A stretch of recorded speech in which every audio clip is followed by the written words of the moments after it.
Let us discuss question number 15, 16, 17 of Code 9 of Physics of JEE Advanced 2015 paper 1।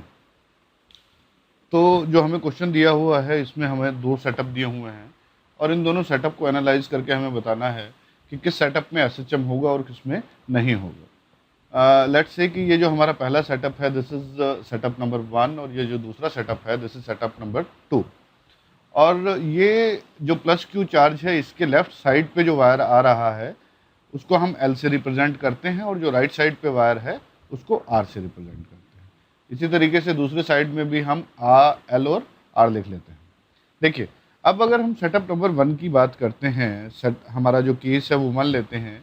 इसमें जब plus Q charge equilibrium position में है और ये दोनों से इक्वी डिस्टेंस है, उस समय अगर हम देखेंगे तो जो फोर्स लग रहा है राइट साइड पे वो लेफ्ट की वायर की वजह से है, क्योंकि लेफ्ट वायर पे भी पॉजिटिव चार्ज डेंसिटी है तो ये इस चार्ज को पुश करेगा। So this force will be due to the left side wire and similarly there will be force F R which will be due to right side wire. और equilibrium position में अगर हम देखेंगे तो F R और F L दोनों बराबर होंगे। मान लीजिए अब हम पॉजिटिव चार्ज को थोड़ा सा डिस्प्लेस करते हैं। Let's displace it with the small distance dx along the x-axis. After this displacement, what will happen कि इसका राइट साइड का जो डिस्टेंस है ये कम हो जाएगा और जो इसका लेफ्ट साइड से डिस्टेंस है वो इंक्रीज हो जाएगा। अब अगर डिस्टेंस कम होगा तो जो r है ये इस पार्टिकल पे जो फोर्स लगाएगा वो इंक्रीज हो जाएगी। तो जो हमारा फोर्स लगेगा लेफ्ट साइड में due to this right side wire F R that will become higher than the F L और we can say that F R will be greater than F L. अब इससे क्या होगा कि देर यहाँ पे एक नेट फोर्स बन जाएगा जो कि लेफ्ट साइड में काम करेगा। अब हमारा जो डिस्प्लेसमेंट था वो हमने राइट साइड में किया था और जो हमारा रिस्टोरिंग फोर्स है वो लेफ्ट साइड में लग रहा है।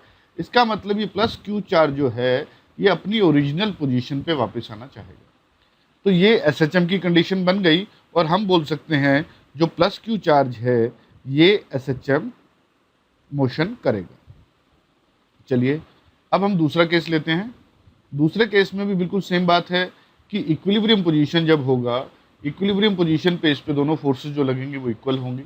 यहाँ पे पॉजिटिव चार्ज है और जो हमें चार्ज ये दिया हुआ है माइनस क्यू सेंटर पे, दोनों का पोलैरिटी अलग होने की वजह से ये दोनों तरफ अट्रैक्ट होगा। सो इस पे जो इधर फोर्स लगेगा that will B F L और जो इस पे इधर फोर्स लगेगा that will B F R. और इक्विलिब्रियम पोजीशन पे हम बोल सकते हैं कि एफ एल और एफ आर क्या होंगे, दोनों एक दूसरे के इक्वल होंगे। अब मान लीजिए मैं इसको हल्का सा डिस्प्लेस करता हूँ along the x axis by small distance D x. अब इसका क्या होगा, राइट साइड में डिस्टेंस कम हो जाएगा। ये अगर डिस्टेंस कम होगा तो फोर्स ऑफ अट्रैक्शन जो होगा वो इंक्रीज हो जाएगा।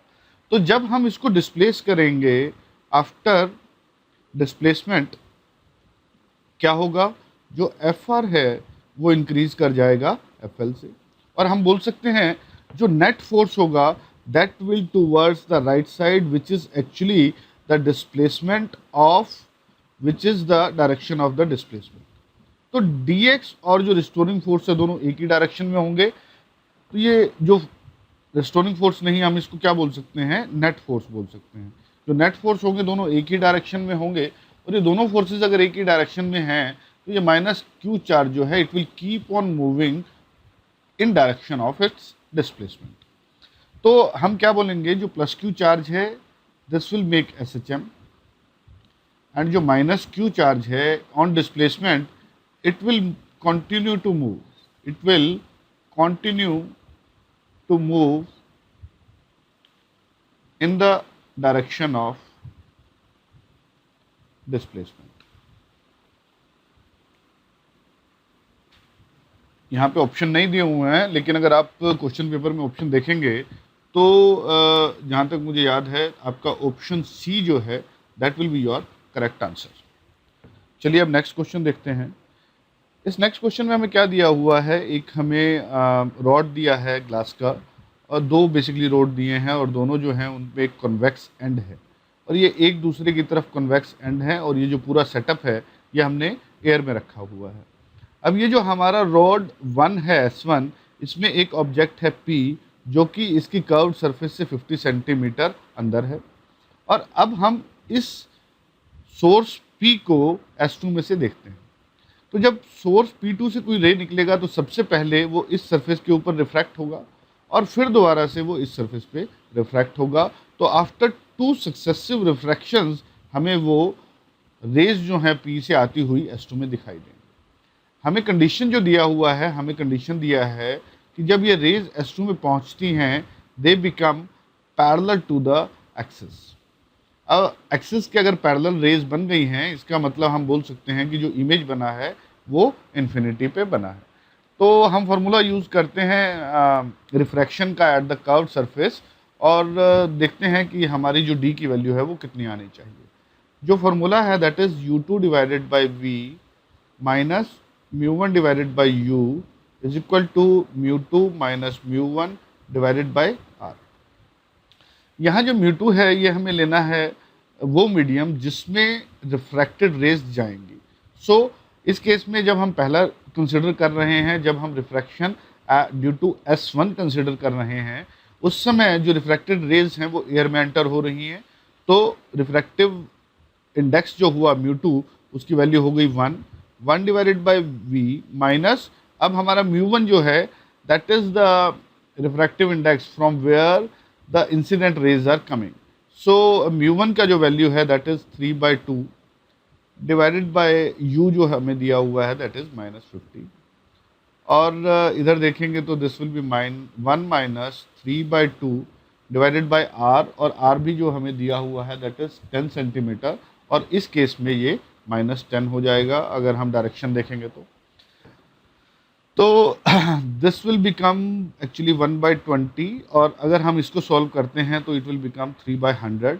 तो जब हम सॉल्व करेंगे तो हमारा 1/V जो आ जाएगा दैट विल बी 1/50, और इससे हम बोल सकते हैं कि जो हमारा V होगा दैट विल बी 50 सेंटीमीटर। इसका क्या मतलब हुआ, ये जो P है इसका इमेज जो बना that will B at a distance of 50 centimetre from the curved surface which is this, और मान लीजिए इसका यहाँ पे P डैश बनता है।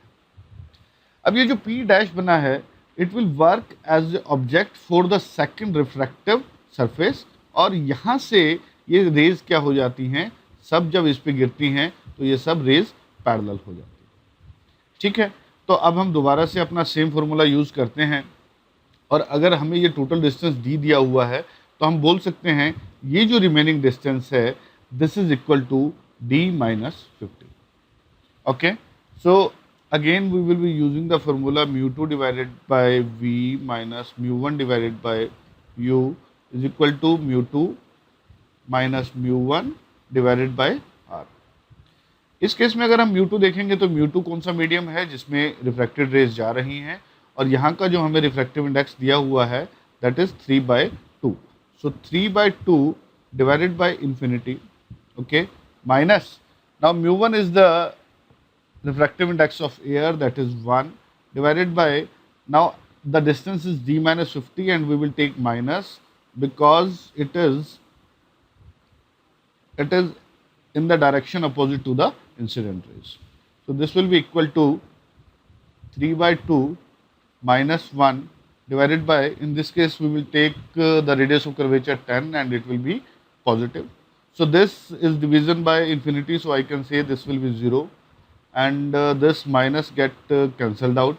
Okay, so we are left with on this side it is 1/20, and then D minus 50 comes out to be 20, and we can say the distance D is equal to 70 centimeter.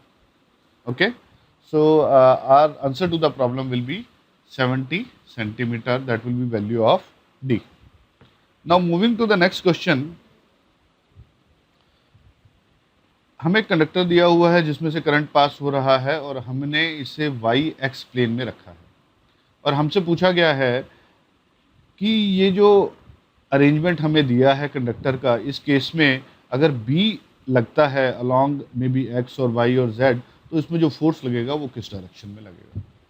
ये जो हमें conductor दिया है, हम इसको actually कैसा consider कर सकते हैं, एक्चुअली सिंपल ऐसे कंसिडर कर सकते हैं, where these are two start and end points and its length will be L plus R plus R plus L, that will be equal to actually 2L plus 2R।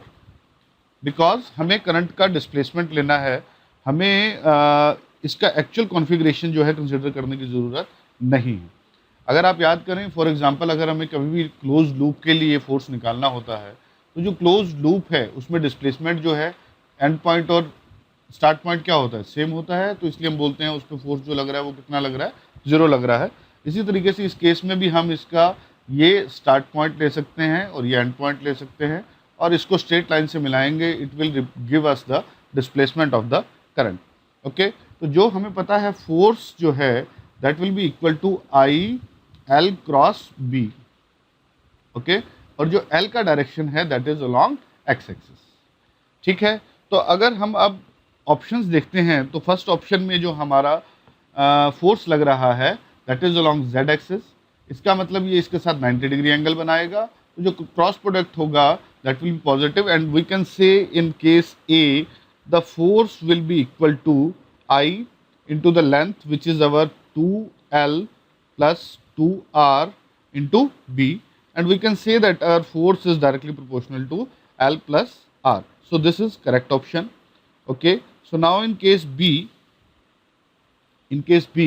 when B is in direction of X, देखिए यहाँ पे L और B दोनों के बीच में जो angle हो गया वो कितना हो गया, 0 हो गया, और एंगल अगर 0 है तो क्रॉस प्रोडक्ट भी कितना हो जाएगा, 0 हो जाएगा, तो हम बोल सकते हैं इस पे फोर्स कितना लगेगा, 0। तो इसका मतलब ये भी हमारा ऑप्शन ठीक हो गया। अब तीसरा केस लेते हैं, जब B जो है that is along y axis, अगर y एक्सिस के अलोंग है तब भी जो आपका डिस्प्लेसमेंट और जो y एक्सिस है दोनों के बीच में जो एंगल बन रहा है वो कितना बन रहा है, 90 बन रहा है। तो हम बोल सकते हैं C के केस में भी जो फोर्स होगा that will be same and that will be equal to I into 2L plus 2R multiplied by B, which is actually the option given to us. तो C भी जो है वो करेक्ट हो जाएगा। उसके बाद हमने निकाला D ऑप्शन में हमें दिया है कि Z के अलोंग अगर B है तो फोर्स 0 होगा, लेकिन हम ऑलरेडी निकाल चुके हैं तो फोर्स का वैल्यू ये होगा जो कि हमने ऑप्शन ए में फाइंड आउट किया था, तो इसलिए जो ऑप्शन डी है दैट इज रॉन्ग। तो जो हमारा आंसर हुआ that is option A, option B and option C are correct.